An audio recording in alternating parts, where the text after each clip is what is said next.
fazer algo por alguém que tem dinheiro para te pagar, que está te pagando por aquilo, não é nada mais do que obrigação.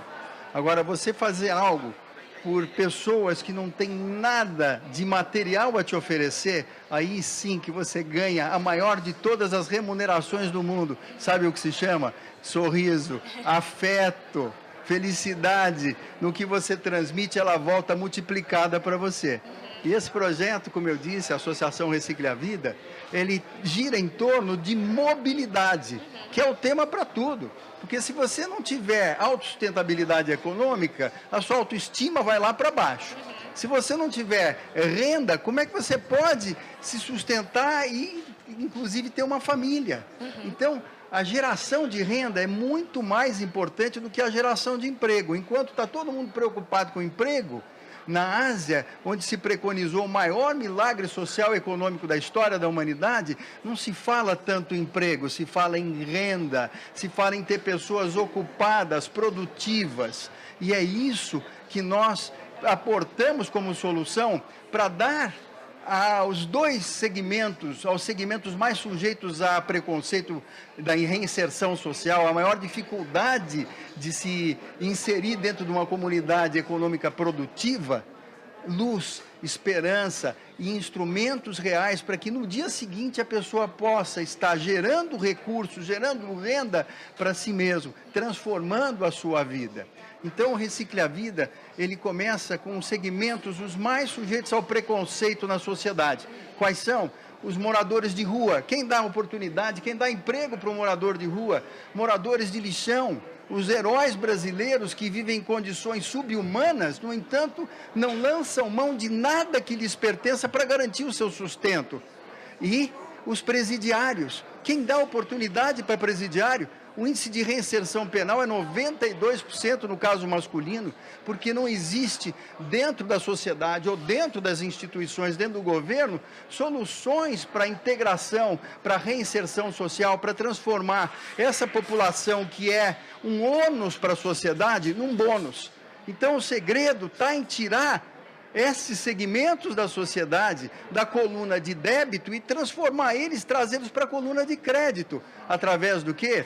Do afeto, do carinho, da aceitação, do acolhimento, da preparação e da oportunidade de trabalho, com instrumentos que lhes permitam imediatamente gerar renda, sem precisar estar sujeito a mais uma rejeição social num processo regulamentar de recrutamento e seleção.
Nós temos hoje 14 milhões de desempregados oficiais, fora aqueles que não encontram renda e que nunca fizeram parte das estatísticas oficiais porque sempre estiveram na economia informal.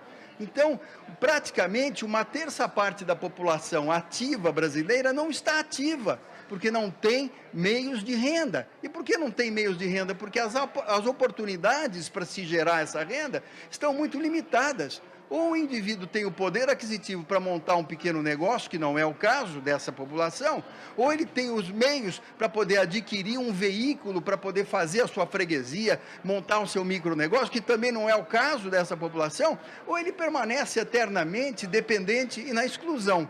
Então, através da mobilidade urbana, elétrica principalmente, voltada a gerar micronegócios individuais, é que nós temos a mais simples chave para a libertação dessas pessoas que precisam de um horizonte, de uma esperança, de uma oportunidade de resgatarem a sua autoestima, voltar ao seio familiar, voltar a ser agregantes e não subtraentes dos recursos que a economia gera. Depois de perder o emprego, Glaucia e Jefferson tiveram que deixar a casa de 3 cômodos que alugavam por R$450. Não dava para pagar aluguel. A gente foi, vendeu a geladeira, o fogão e a máquina. Tiramos esse dinheiro, compramos alguma coisa para a gente comer. Sem chão, tiveram que deixar os 2 filhos morando com parentes. Sem rumo, chegaram a passar 2 noites na rua. Aí a gente foi naquela situação toda só com a mala, e aí a gente foi e desceu pra praça. Sentou os 2 e ficamos lá. Tipo, e agora? Falei pra ela, amor, não dá. Ou a gente faz alguma coisa ou a gente fica aqui desse jeito largado na rua. Fomos num ferro velho que tem aqui, pedimos um saco e começamos a revirar lixo. A coleta de lixo hoje põe a mesa da Glaucia e do Jefferson. E cada centavo vale. Isso aí é ferro. Já é 20 centavos a mais. Isso aqui é metal. Agora deu R$7,15. Tem dia que dá 5, 3. Dá pra comprar uma mistura, um macarrão pra fazer mais tarde. Uns pão pra gente comer agora à tarde. Só nas cidades de São Paulo, Rio de Janeiro e Belo Horizonte são mais de 2 milhões de pessoas vivendo abaixo da linha da pobreza. O índice chega a quase 10% da população em São Paulo e supera esse valor no Rio e na capital mineira.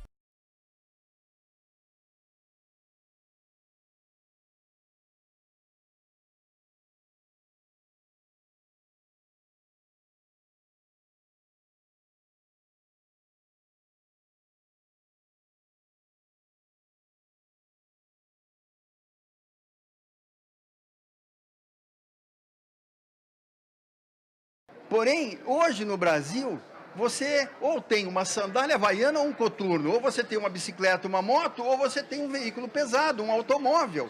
E não faz sentido você deslocar 100 quilos de gente em 1.500 quilos de ferro.